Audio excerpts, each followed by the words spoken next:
Hello everyone, welcome to my YouTube channel. आज हम इस वीडियो में बेसिक फिजिक्स कॉन्सेप्ट के अंदर मैथ्स का एक छोटा सा टॉपिक डिफरेंशियल कैलकुलस के बारे में जानेंगे और उससे संबंधित कुछ फॉर्मूलेज और एग्जांपल करेंगे। तो डिफरेंशिएशन कैलकुलस यानी अवकलन गणित के बारे में जानने से पहले कुछ बेसिक डेफिनेशंस जैसे स्वतंत्र और परतंत्र चर क्या होते हैं इसके बारे में जानते हैं। तो माना कोई भौतिक राशि y है, इस पर अन्य राशि x निर्भर करती है।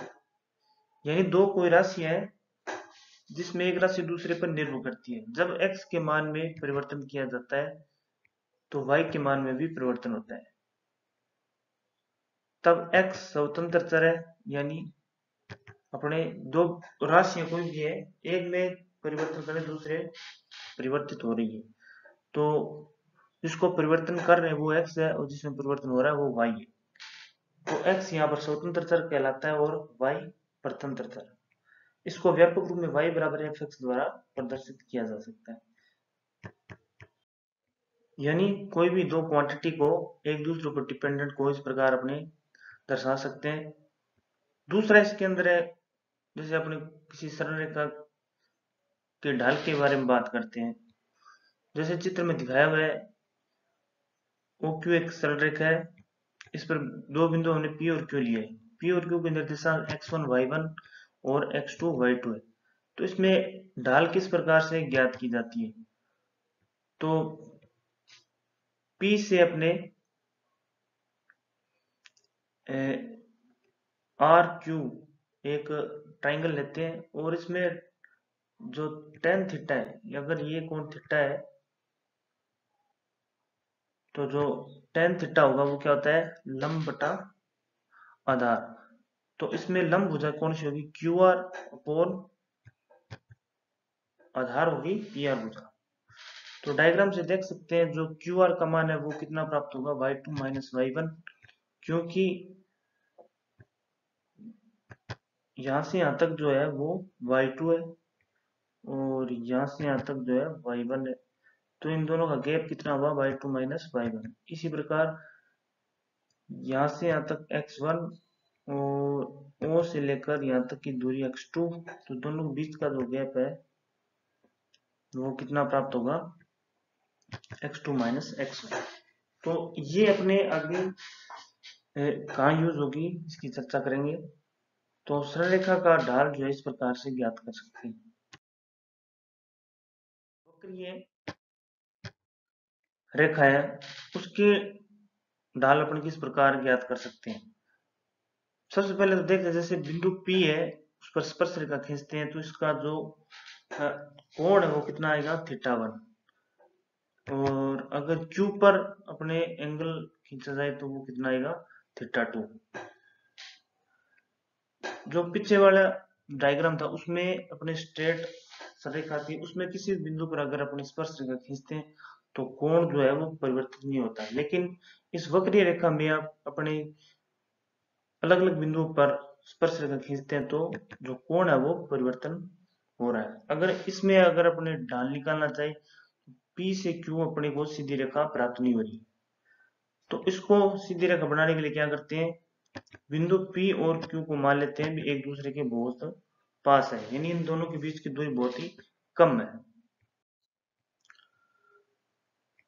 दूरी कम होने पर जो P और Q है वो लगभग बहुत ही समीप आ जाएंगे और उनसे अगर एक अपने रेखा खींची जाए तो जो पहला डायग्राम है उसके अनुसार इसमें जो रेखा का ढाल आएगा वो tan थीटा बराबर क्यू आर बटा P R y2 minus y1 बटे x2 माइनस x1। इसमें अपने मानना है भी y2 माइनस y1 जो है वो लगभग 0 के करीब है और x2 माइनस x1 भी लगभग 0 के, क्योंकि p और q को बहुत ही पास लिया जाता है, बहुत ही अति अल्प जो दूरी है वो मानी जाती है। तो y2 माइनस y1 जो है कंप्लीट शून्य 0 नहीं है, लेकिन इसको अति न्यून माना जाता है जिसको dy द्वारा प्रदर्शित किया जाता है। इसी प्रकार x2 माइनस x1 भी जीरो की ओर अग्रसर है लेकिन पूरा जीरो नहीं है, इसको भी अति अलग दूरी जो dx मानी जाती है। तो जो ढाल है वो क्या है, dy बटा dx। इसको क्या बोलते हैं अपने, x के सापेक्ष y में परिवर्तन, यानी कोई भी दो राशियों में परिवर्तन हो रहा है उसका जो अध्ययन है वो dy बटे dx या जो भी फंक्शन आपको दिया उसके अनुसार कर सकते हैं। अब जैसे y बराबर 3 का अपने को ग्राफ दिया, अब इसमें अपने ढाल निकालना चाहिए। ढाल का मतलब dy बटा dx। इसमें आपको दो चीजें ध्यान रखनी है, dy बटा dx का एक मतलब है रेखा का ढाल, दूसरा इसका मतलब होता है x के सापेक्ष y में परिवर्तन। तो अगर y बराबर 3 की जो अपने रेखा खींचते हैं तो ये प्राप्त होगी। अब इसमें x अक्ष के साथ कोई स्पर्श रेखा अपने नहीं खींच सकते हैं, इसलिए इसमें जो थीटा होगा वो जीरो आएगा। और अपने पता टेन जीरो क्या होता है, जीरो, यानी dy बटा dx का मान जीरो आएगा। अब आगे चलकर यही चीज एक फॉर्मूला के रूप में आएगी, तो इसको इसके जो भी फॉर्मूले है जो अपने काम आएंगे उसको बारी बारी से समझ। पहला इसके अंदर नियत राशि का अवकलन शून्य होता है। जैसे अभी आपने 3 का y बराबर 3 का ग्राफ देखा, तो y बराबर 3 है कांस्टेंट राशि है, तो कांस्टेंट राशि का अवकलन करते हैं तो उसका मान जीरो आएगा, यानी उसकी ढाल जीरो है तो टेन जीरो जीरो आएगा। तो dy बटा dx का मान भी जीरो। यहाँ पर y क्या चीज है, पांच, पांच दिया हुआ है, तो यहाँ पर कोई भी नियत संख्या हो सकती है। अब y का मान अगर sin x हो तो dy बटा dx का मान क्या होता है, cos x। अगर आपको y का मान cos x दिया हुआ है तो उसका मान माइनस sin x। ये सभी फॉर्मूले आपको याद करने होंगे।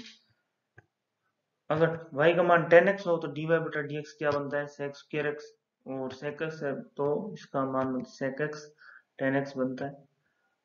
अब अगर y का मान sin ax यानी एंगल के साथ कोई कांस्टेंट राशि आ जाए तो वो कांस्टेंट राशि जो है उसके आगे आ जाएगी, और साइन का यहाँ पर क्या हो जाएगा, cos x। इसी प्रकार अगर इस रूप में हो y का मान sin ax प्लस b, यहाँ पर a और b कांस्टेंट राशि है, तो जो x के साथ कांस्टेंट राशि है वो बाहर आ जाती है, और साइन का अवकलन क्या हो जाएगा, cos ax प्लस b। इसी प्रकार अगर y का मान e की पावर x हो तो उसका dy बटा dx e की पावर x होता है। अगर y का मान log x दिया हो तो उसका dy बटा dx 1 बटा x होगा। अगर y का मान जो है x की पावर n हो तो उसका जो अवकलन है या dy बटा dx nx की पावर n माइनस वन होगा। जैसे x की पावर 2 आपको दिया हुआ है तो यहाँ पर n का मान जो है वो कितना है, 2 है, तो ये जो दो पावर आगे आ जाएगी और दो में से एक पावर कम हो जाएगी, तो ये कितना आ जाएगा, 2x।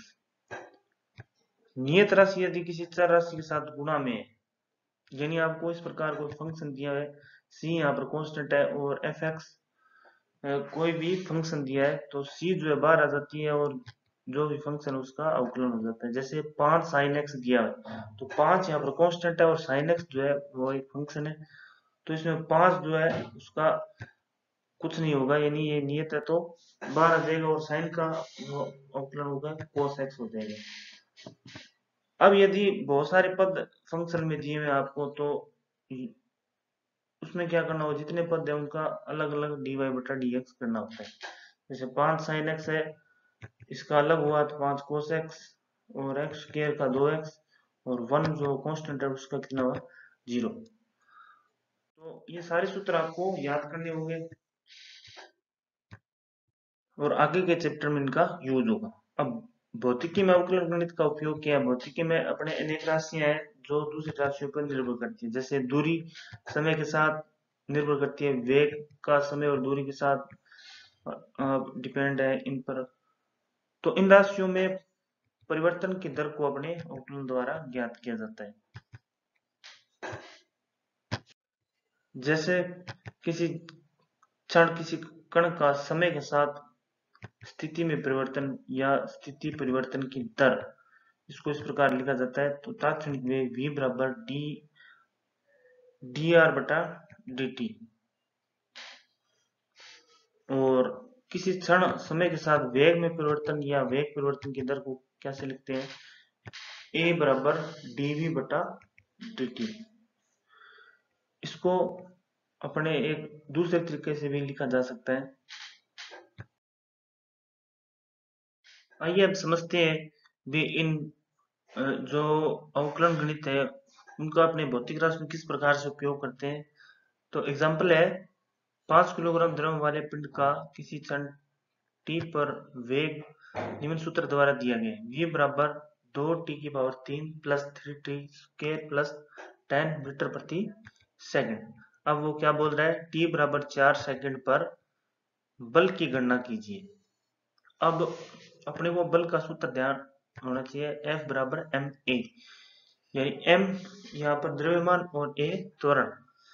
तो m का मान 5 किलोग्राम इसमें दिया हुआ है, त्वरण अपने को ज्ञात करना है। अब त्वरण का सूत्र क्या होता है, dv बटा dt। तो अब इसमें t के सापेक्ष अपने v में परिवर्तन प्रदर्शित हो रहा है, तो dv बटा dt करते हैं। तो v की जो समीकरण है 2t³ plus 3t square plus 10, इसका अवकलन करेंगे t के सापेक्ष, जो बटे के अंदर है उसके सापेक्ष अवकलन किया जाता है। तो तीनों पदों को अलग अलग अपने लिख लिया इस प्रकार से। 2t³ है तो इसमें x⁴n वाला फॉर्मूला लगाएंगे, तो उसमें क्या होता है, जो पावर है वो आगे आ जाती है, यानी 3, और जो t⁴n-1, तो n-1 करेंगे तो 3 - 1 2 आ जाएगा यहाँ पर पावर। इसी प्रकार 3t² दूसरे पद का अवकलन करते हैं, तो t⁴ 2 है, तो इसमें भी जो 2 पावर है वो आगे आ जाएगी और 1 पावर कम हो जाती है। और 10 का अवकलन क्या होगा, 0, क्योंकि ये कांस्टेंट है। अब गुणा करेंगे तो ये 6t² प्लस 6t आ जाएगा। अब इसने पूछा है t बराबर 4 सेकंड पर त्वरण ज्ञात कीजिए, तो t की जगह इस ऊपर वाली इक्वेशन में अपने 4 रख देंगे, तो 6 × 4 स्क्वायर प्लस 6 × 4, इसको हल करेंगे तो 96 प्लस 24 120 मीटर प्रति सेकंड स्क्वायर। तो ये तो आ गया त्वरण। अब उनको बल की गणना करनी है, तो F बराबर ma में मान रख देंगे, तो m का मान 5 × a का मान 120, तो ये कितना आ गया 600 न्यूटन। तो इस प्रकार अन्य उदाहरण से अपने समझते हैं। इसमें दिया किसी क्षण t पर किसी कण की स्थिति का समीकरण है, x बराबर 4t² - 6t प्लस 10 मीटर, जहां x मीटर के अंदर और t सेकंड में दिया। अब ज्ञात क्या करना है अपने को, कण का प्रारंभिक वेग निकालना है इसमें। फिर दूसरा t बराबर 2 सेकंड पर वेग कितना होगा, और कण का त्वरण क्या होगा, और t बराबर 3 सेकंड पर विस्थापन क्या होगा। तो चलिए समझते हैं। अब जो समीकरण दिया हुआ x बराबर 4t² - 6t प्लस 10, तो अपने पता है वेग जो होता है वो dx बटा dt, यानी अपने को x या r के अंदर समीकरण लिखा हो सकता है, तो दोनों का एक ही मतलब यहाँ पर वेग है, तो अपने को विस्थापन समीकरण इसको समझना है। तो dx बटा dt करने पर देखिए 4t² का अवकलन 8t और -6t का जो अवकलन होगा वो -6 होगा, क्योंकि t की पावर 1 है, एक पावर आगे आ जाएगी, और पावर में 1 - 1 बनेगा t की पावर 0, और t की पावर 0 1 होता है, तो कुल मिला के यहाँ पर 6 आएगा। और एक बार वेग आ गया, त्वरण कैसे निकालेंगे, तो एक बार अवकलन और कर देंगे, तो dv बटा dt निकालेंगे, तो 8t - 6, इसमें जो दूसरा पद है 6 वो कांस्टेंट है, वो 0 हो जाएगा, और 8t का अवकलन कितना होगा 8। अब इसमें पहला बिंदु है कण का प्रारंभिक वेग, यानी t बराबर 0 सेकंड पर वेग निकालना है। तो अपने क्या करते हैं, वेग वाले समीकरण में t की जगह 0 रख देंगे, तो 8 × 0 - 6, तो ये वेग कितना है -6 मीटर प्रति सेकंड। इसी प्रकार t बराबर 2 सेकंड पर वेग निकालना है, तो क्या करें, t का मान 2 रख देंगे, 8 इंटू 2 माइनस 6, तो 16 माइनस 6 बराबर 10 मीटर प्रति सेकंड। अब बात करते हैं त्वरण की।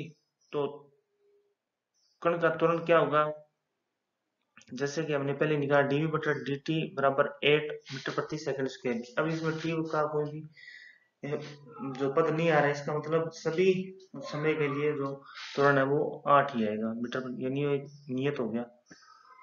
टी बराबर 3 सेकंड पर विस्थापन निकालना है, तो जो समीकरण है वो विस्थापन समीकरण दी हुई है, क्योंकि एक्स मीटर के अंदर है तो ये एक विस्थापन समीकरण होगी।